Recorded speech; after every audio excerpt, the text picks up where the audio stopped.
Hello, my name is Declan Mulready from the Audi Academy. Today we're going to take a look at the Audi A4 and S4 from the following categories: exterior, interior, safety, performance and technology. And when we take a look at technology, we'll actually break it into two categories. We'll break it into electronics and then we'll break it into engineering.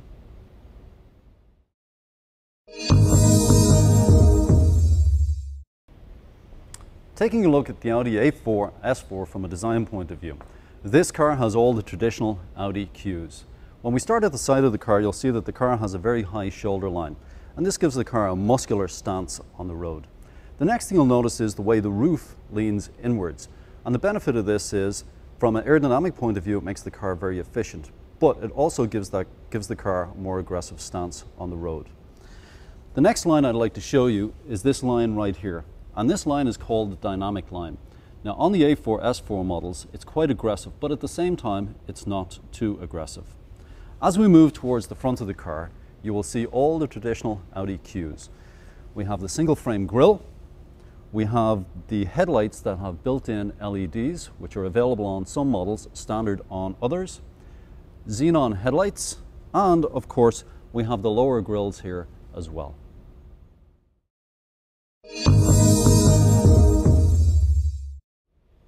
Looking at the A4 S4 from a safety point of view, the first thing you need to bear in mind is that these cars are bred in Germany. They're designed to be used on the Autobahn at high speeds. Needless to say, any accident you get into, it's not going to be a small accident. In fact, most cars end up getting hit multiple times. From a customer's point of view, most people think safety is airbags and that sort of stuff. However, when you take a look at safety, one of the most important aspects is the structure the car is designed around. When you take a look at the A4 S4, they've been best picks for the Insurance Institute for Highway Safety. Both cars do an absolutely fantastic job. Looking at how they're constructed, they start out with a rigid steel safety cage. The start of the cage starts in the bottom of the A pillar, moves all the way up, moves through the B pillar, back into the C pillar, and then into the D pillar. If we open up the doors, you can see that the A pillar is incredibly thick. If you were to do this on most cars, you can actually get your fingers to join when you put your hands around it. However, on this car, that's not possible. Needless to say, this is incredibly strong when you get hit side on. The next thing is side impact beams. We have multiple beams in each door. And the idea behind this is when the car gets hit, instead of the energy being concentrated in one area and trying to push through this opening, now what happens is those beams spread the energy sideways and keep the energy away from the driver and passengers. So when we talk about safety, one of the most important aspects about safety is avoiding the accident in the first place. Both the A4 and the S4 are equipped with a standard piece of equipment called ESP, or Electronic Stability Program. Its basic job is to brake an individual wheel to make sure that the car does not skid either in an understeer situation or an oversteer situation. That way the driver maintains control and gets around whatever object is in front of him. We also have the ABS built into this system as well. And what that gives the driver is absolute control. So even when they're applying the brakes full, they still have full steering control of the vehicle as well.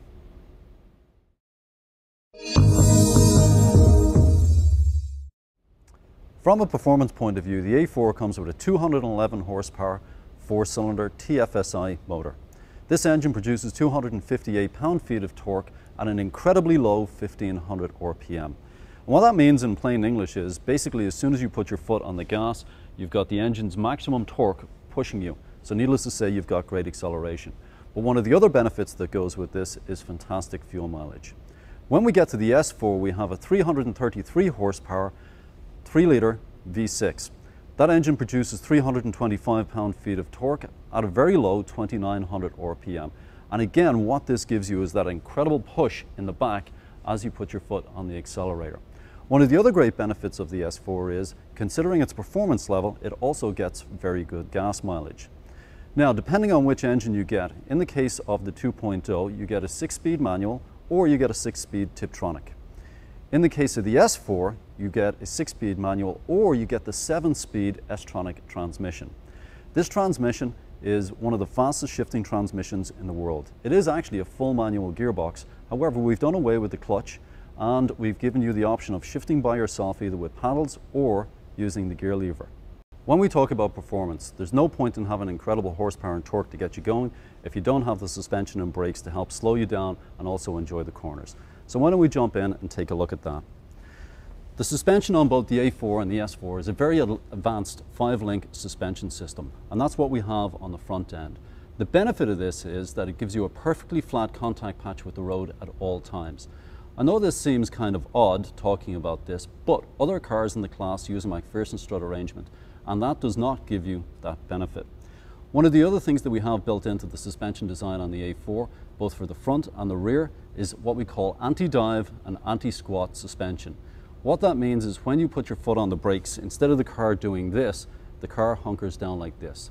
The anti-squat is when you go to accelerate, instead of the car doing this, the car actually sits down like this. It makes the car much more comfortable to drive, and it also makes the car much more predictable. From a braking point of view, we have a very advanced braking system. We have 4-wheel disc brakes with ABS built in. One of the benefits of ABS is that it helps you avoid an accident because it still gives you steering control even when your foot is full on the brakes. We also have something built in called brake assist, and what this does is as the driver feels the ABS kick in many cases they start to lift their foot off the brakes because of the sensation that goes with it. As they lift their foot off, brake assist keeps the brakes applied at 100% pressure, and that way the car comes to a stop as quickly as it possibly can. Next up, speaking of control, we have two great features. We have Audi Drive Select and we have the optional Sport Differential. Audi Drive Select allows the driver to select steering, transmission and suspension settings that will suit the type of driving that they're actually doing. So if they're sitting on the highway cruising home in the evening, I'm sure the driver would pick comfort. But if they find an absolutely fantastic back road, they can go in and select the performance option. Next up, we have Quattro's standard equipment on the S4 and it's available on the A4. One of the greatest benefits of Quattro, people normally think about it in reference to snow. However, Quattro works exceptionally well in the wet and even better in the dry. In fact, I would say it's the only all-wheel drive system that will give you more grip in dry weather because it puts the power to the wheels that can use it most.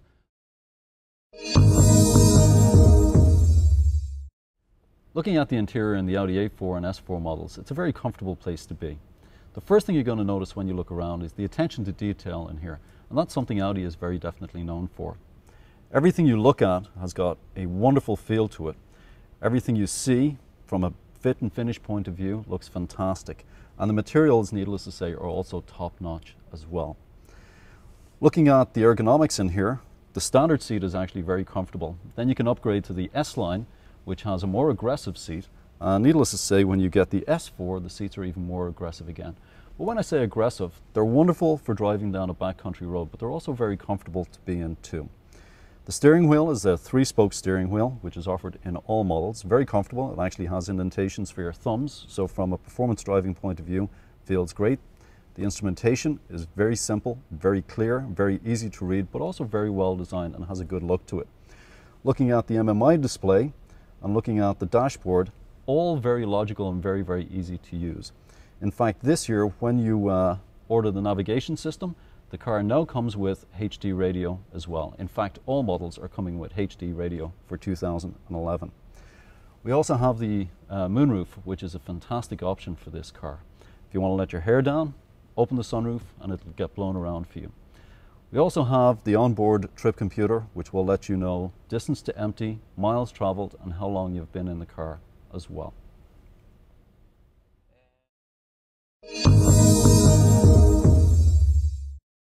Looking at this car from a technology point of view, I always like to break technology into two different categories. One is electronics and the other is engineering. From an electronics point of view, this car has everything that a customer in this class of car is looking for. It's got a fantastic navigation system that has real-time traffic. It has a backup camera that works wonderfully well. It also has the additional parking lines built in there that's hooked up to the steering wheel so you know what direction you're going in. Makes it really easy to park. We also have adaptive cruise control. It's not a feature that's unique in the class. However, for customers that do spend a lot of time in the car and also a lot of time in traffic, it's a feature that works wonderfully well. And that feature also has brake guard built into it. And basically what that means, even when the cruise control is turned off, if the customer is getting too close to the car in front of them, the system gives them a warning. So now looking at the car from an engineering point of view, both the A4 and the S4 are built off the same platform. Looking at the A4, you have to bear in mind that it is built off the same platform as the S4, which means inherently it has an awful lot of additional capability built into it. Let's remember that the S4 can travel at 155 miles an hour, has a suspension system and chassis that's designed to be able to do that. One of the other things you have to bear in mind about these cars, it's not just about performance, it's also about luxury and comfort. One of the fantastic things about the suspension system and the body shell of these cars is that as you travel at big speeds, the cars are stable and comfortable. But as you travel down a backcountry road or down a city street that's cobblestone, you've got a suspension system that will be able to absorb all the bumps. As far as the body shell goes, the body shell is put together in a rather unique way.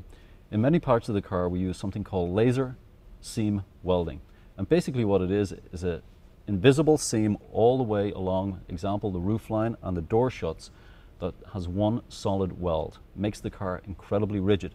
The benefit of that is when you've got a rigid car, you don't have to make the suspension very stiff in order to get great performance out of it. So you've got the added benefit of a car that's going to be more comfortable.